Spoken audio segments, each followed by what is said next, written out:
Hello friends, I hope आप सभी लोग अच्छे होंगे और अच्छा कर रहे होंगे।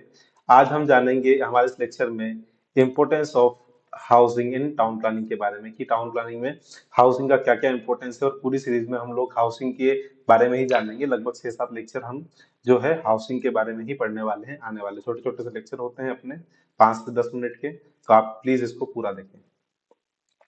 So, welcome to our lesson. Housing is a basic human needs, and as such, the provision of adequate housing is an essential component of any town planning process. तो जैसा कि आप सभी जानते हैं कि हाउसिंग जो है लोगों के रहने के लिए जो घर है वो इंसान की बेसिक नीड्स में आता है। रोटी, कपड़ा और मकान आपको पता ही है।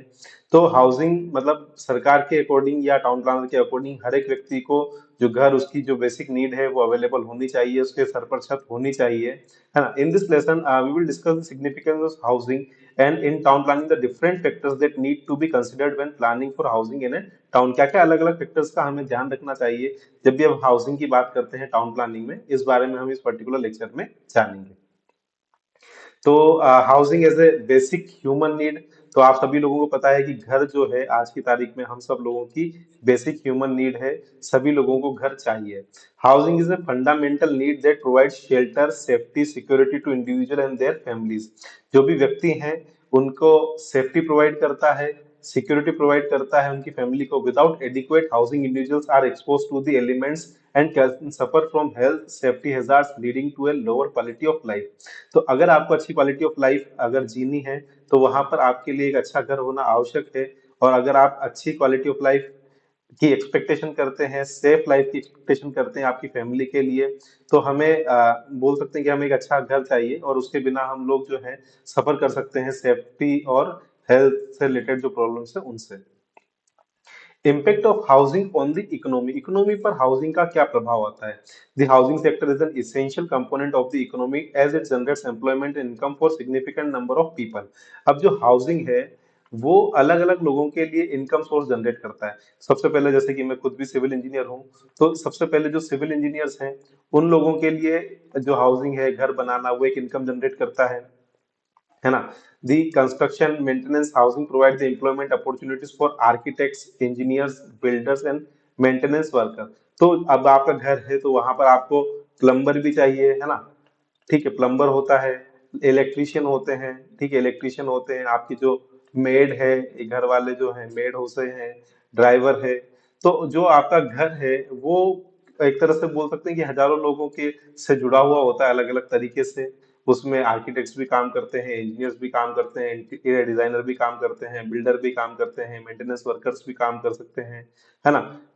कई बार अब जैसे सोसाइटी का सिस्टम चालू हो गया तो वहां पर जो है गार्ड्स वगैरह होते हैं। ठीक है, तो ये सब जो है आपके हाउसिंग से जुड़े हुए होते हैं।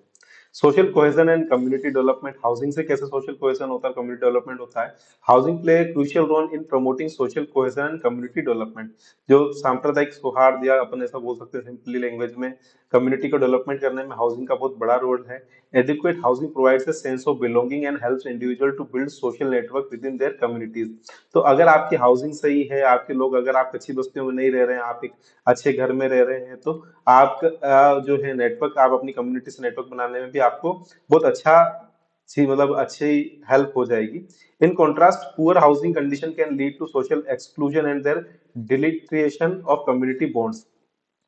अगर आपका घर अच्छा नहीं है तो कहीं ना कहीं आपको जो है सोशल एक्सक्लूजन का भी पार्ट बनना पड़ सकता है। जैसे कि अभी हम आगे अपने ही इसी में आगे स्लम के बारे में भी जानेंगे। तो स्लम वाले जो हैं वो सोशली एक्सेप्ट नहीं होते हैं, मतलब लोग उन्हें हीन भावना से देखते हैं जनरली, है ना। ऐसा कई बार होता है, आपको लगता है कि यार ये व्यक्ति, भले व्यक्ति अच्छा भी होगा तो भी आपको लगेगा कि चोर है, हमारे बच्चों के साथ खेलने लायक नहीं है। तो इन चीजों का हमें स्पेशली ध्यान रखना है। Environmental sustainability, housing is also significant in terms of environmental sustainability. Sustainable housing design can contribute reducing energy consumption and carbon emission, promoting the use of renewable energy sources and the conservation of natural resources. तो अगर हम बात करें तो environmental point of view से भी housing बहुत जरूरी है। अगर हम housing sustainable तरीके से हाउस बनाते हैं, अगर हम सन पार्ट डायग्राम का पूरा फॉलो करें, तो वहां पर हमें जो है एनर्जी कंजप्शन देखने को मिलता है। साथ ही साथ जो कार्बन इमिशन है हम उसे भी रिड्यूस कर सकते हैं। Use of renewable energy sources जो है हम उनका यूज कर सकते हैं। फॉर एग्जांपल रिन्यूएबल एनर्जी कौन कौन से होते हैं अपने, जैसे विंड हो गया, सोलर एनर्जी हो गया, है ना, सी की या ओशियन एनर्जी हो गया, इन सब का भी यूज कर सकते हैं।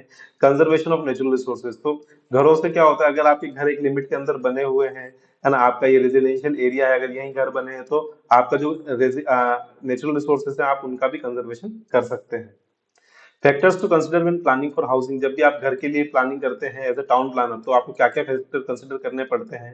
Planning for housing in a town, several factors need to be considered including the housing needs of the population, तो वहां पर जो पॉपुलेशन उसकी क्या हाउसिंग नीड है। दूसरा, अवेलेबल लैंड फॉर हाउसिंग, घर के लिए कितनी लैंड की जरूरत जगह अवेलेबल है आपकी सिटी में, क्या क्या इंफ्रास्ट्रक्चर प्रोवाइड करना चाहिए, क्या क्या अम्यूनिटीज उस एरिया में प्रोवाइड करनी चाहिए, वहाँ की अफोर्डेबिलिटी कैसी है, और एनवायरमेंटल सस्टेनेबिलिटी, इन सब चीजों का हमें ध्यान रखना चाहिए जब भी हम हाउसिंग के लिए प्लान करते हैं। कंक्लूजन की बात करें, adequate housing is a fundamental human need that has significant impact on the economic, social cohesion, community development and environmental sustainability. It is essential to consider these factors when planning for housing in a town to ensure that the housing needs of the population are met adequately. ठीक है, तो हमें housing में जो हमारा basic है, आज हमने इस फर्स्ट लेक्चर में बेसिक हाउसिंग के बारे में जाना कि हाउसिंग क्या होती है, उस पर कौन कौन से फैक्टर काम करते हैं। आगे ही हम इस पूरे चैप्टर में हाउसिंग के बारे में ही आगे पढ़ते रहेंगे। आई होप आपको अच्छे से समझ में आया होगा। Thank you so much. Please subscribe my channel. Thank you so much.